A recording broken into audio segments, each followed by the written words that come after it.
오늘 우리에게 주시는 하나님 아버지의 말씀은 사도행전 17장 30절에서 34절 끝절까지 보도록 하겠습니다. 사도행전 17장 30절에서 34절입니다.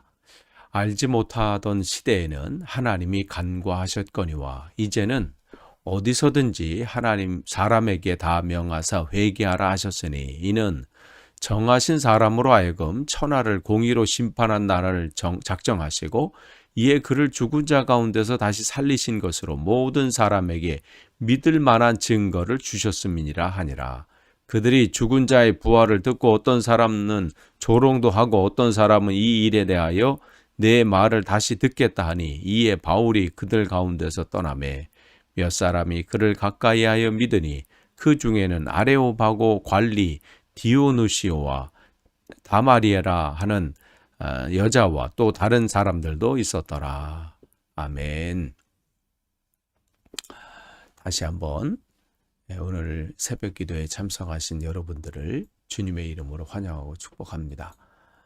오늘은 이제 17장의 마지막 부분이에요. 또 아테네에서 이제 바울이 설교한 이제 마지막 부분인데 이제 바울이 지금 2차 전도 여행을 우리는 지금 그 여정을 살펴보고 있습니다.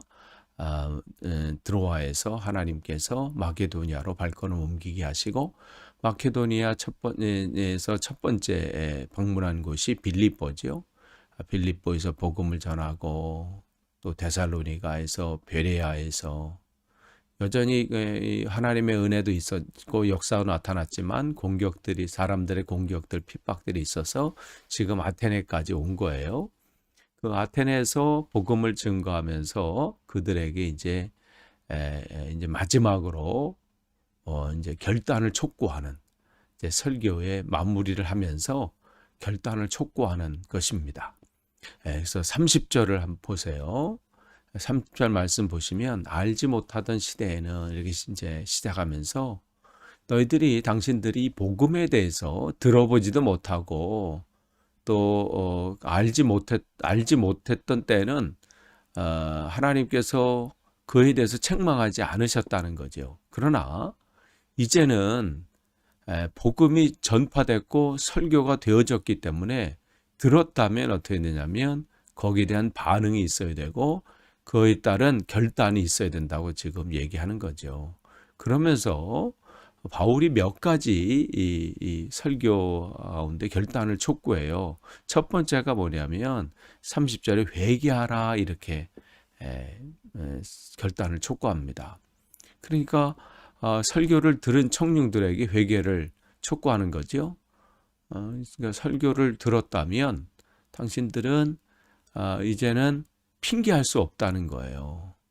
아니 그것을 알지 못하고 들어보지 못했다면 얘기할 수 있어요. 핑계를 댈 수 있어요. 우리는 듣지 못했다. 그런 게 있는지도 몰랐다. 그러나 이제는 자신을 통해서 선포되어 있고 전해졌기 때문에 이제는 핑계할 수 없다는 것이죠. 그렇기 때문에 당신들은 이제는 잘못된 이 신앙 거기서 벗어나서 진짜 하나님을 찾고 또 구원을 받으라고 지금 선포하고 있는 겁니다. 그러니까 우리 삶 속에 듣는 것으로 끝나면 안 돼요. 말씀을 들었으면요. 우리가 그 안에 날마다 회개가 있어야 돼요. 회개는 뭐예요? 돌이킬 회예요. 내 고집대로, 내 방법대로, 내 성격대로 내 감정대로 살았던 그런 삶이 있었다면 이제는 그 삶을 돌이키면 끝나면 안 돼요. 돌이켜서 후회하는 것이거든요. 후회하는 걸로 끝나면 안 되잖아요. 돌이켰다면 어떻게 해요? 그렇게 해서 고칠 개잖아요. 고쳐야 되는 거예요. 그 삶을 내 마음대로 내 뜻대로 살았던 삶을 돌이키고 이제는 멈추고 그래서 돌이켰다면 이제는 돌이킨 방향으로 걸어가야죠.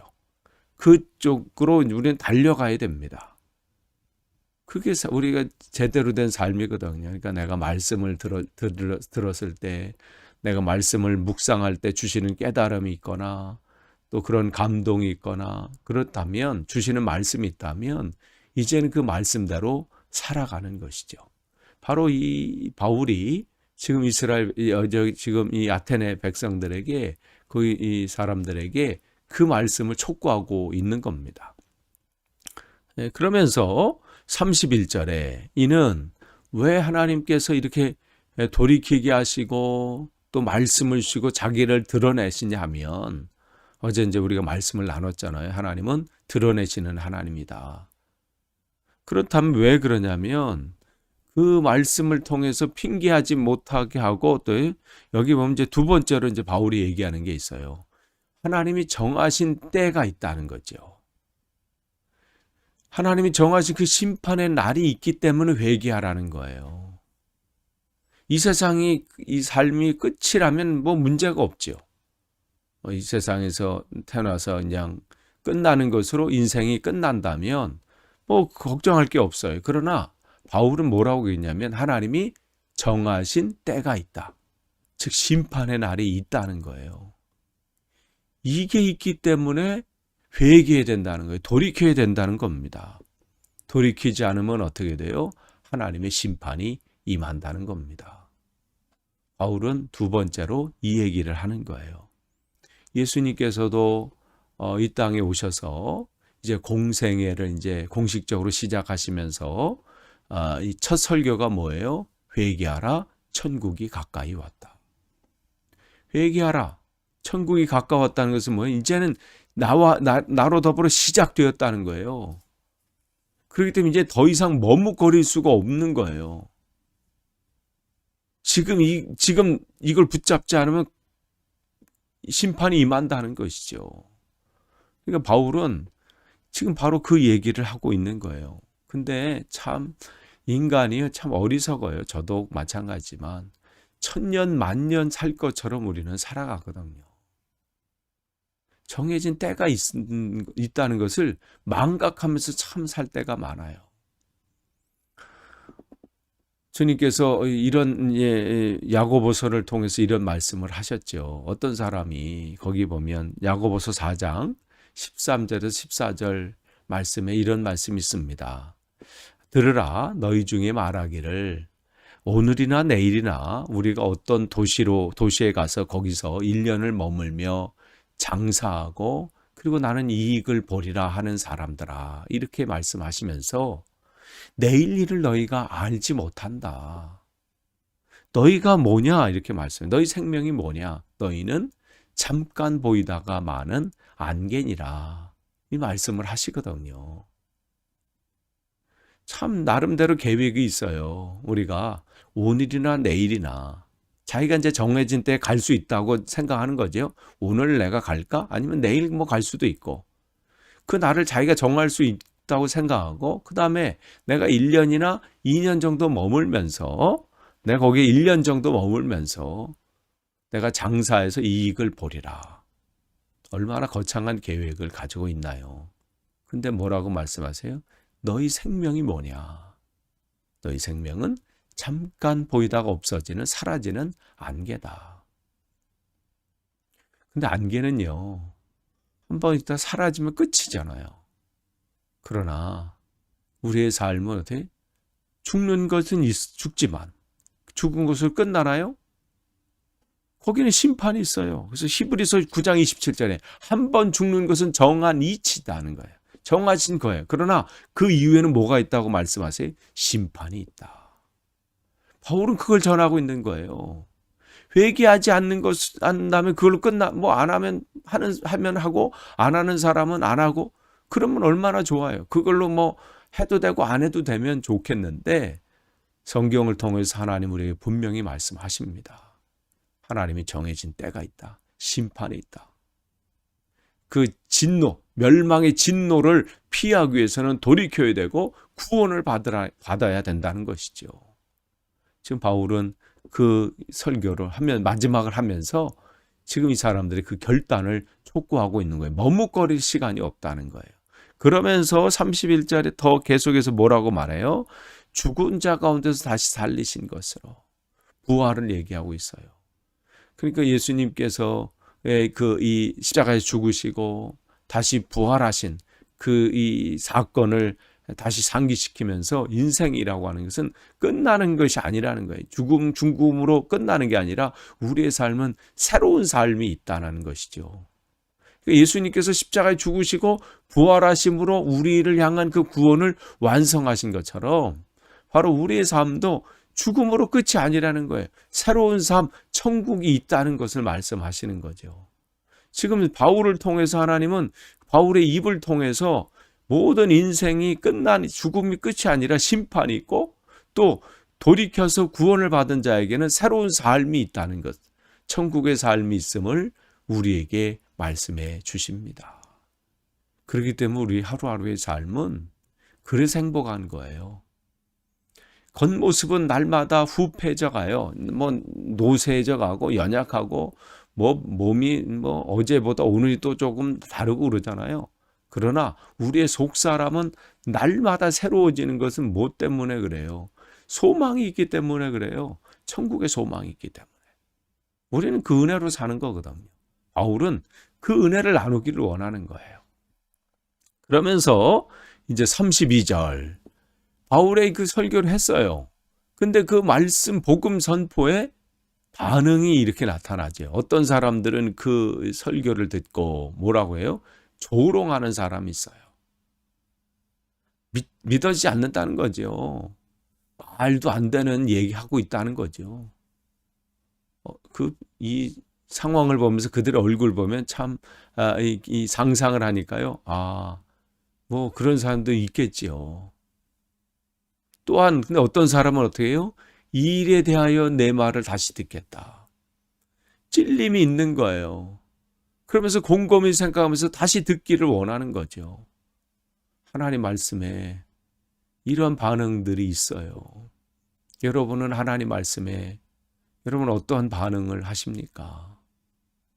같은 설교를 들었는데 어떤 사람은 그 말씀 앞에 자기 인생이 바뀌어지고 새로워지는 사람이 있는가 하면 어떤 사람은 그 말씀을 조롱하고 우습게 여기고 결단을 하지 못하는 인생들도 있지요. 우리가 지난번에 말씀을 나눈 것처럼 바울이 빌립보에서 도착해서 복음을 기도하러 가다가 기도할 곳이 있나 이렇게 찾다가 거기 강가에 앉아있는 여자들을 만나게 되잖아요. 그런데 많은 여자들이 있었지만 성경은 뭐라고 기록하고 있나요? 하나님께서 그 루디아의 마음을 열어 바울의 그 말을 따르게 했다. 그러니까 그건 하나님의 역사거든요. 마음을 열어서 말씀이 들려지고 그 말씀 앞에 결단하게 하는 것은 그 루디아가 한 게 아니에요. 뭐 어떤 사람이 의지로 되는 게 아니지. 하나님이 열어주셔야 돼요. 그럴 때 들려지는 거예요. 같은 말을 들어도 바울의 설교 같은 복음이 선포되고 같은 설교가 돼도 우리가 아는 것처럼 유두고라고 하는 청년은 설교가 좀 길어지니까 어떻게 해요? 졸다가 3층에서 떨어져서 죽었잖아요. 바울이 그 인생을 살리기 전까지.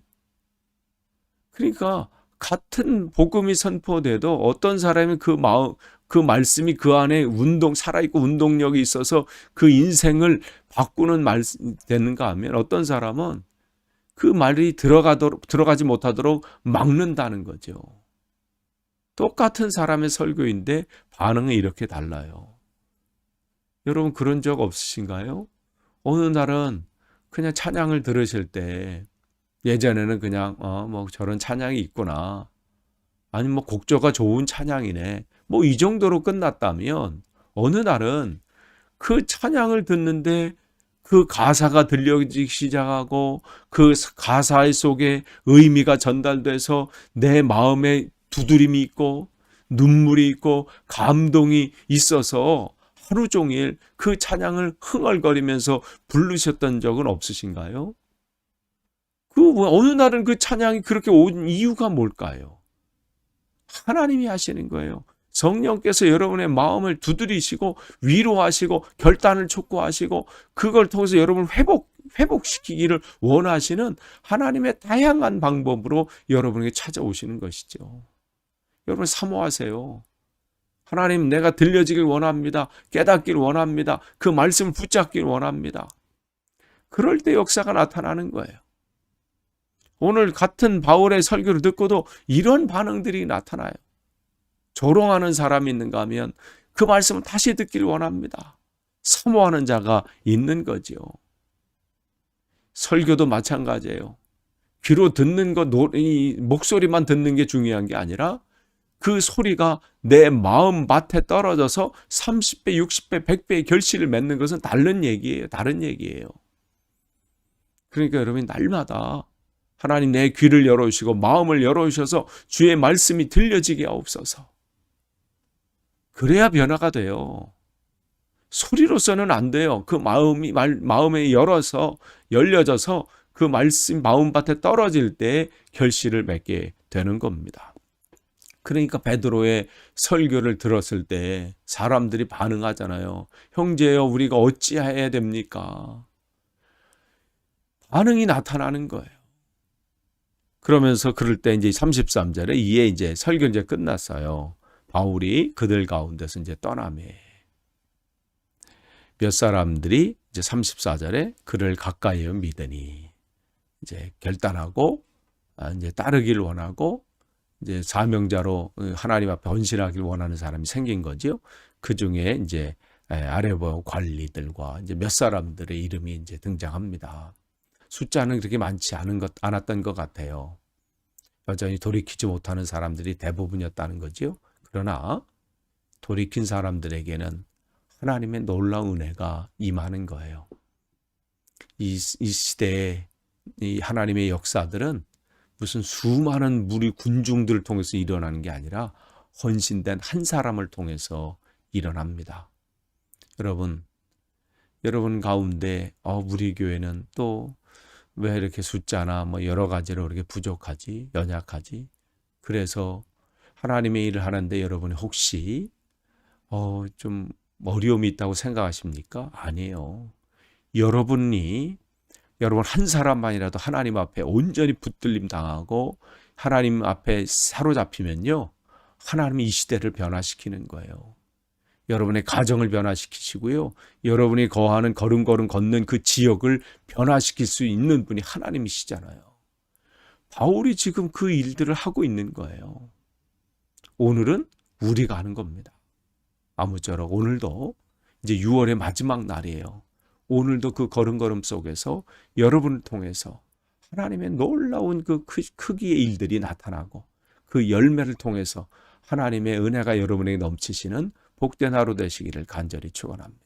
기도하겠습니다. 하나님 감사합니다. 오늘도 하나님 말씀을 다시 또 나눴습니다. 말씀을 듣는 것으로 끝나지 않고 우리의 삶 속에서 결단하고 또 하나님의 놀라운 크기 일들을 나타내는 오늘 하루 되게 없어서 감사드리며 예수님의 이름으로 기도하옵나이다. 아멘.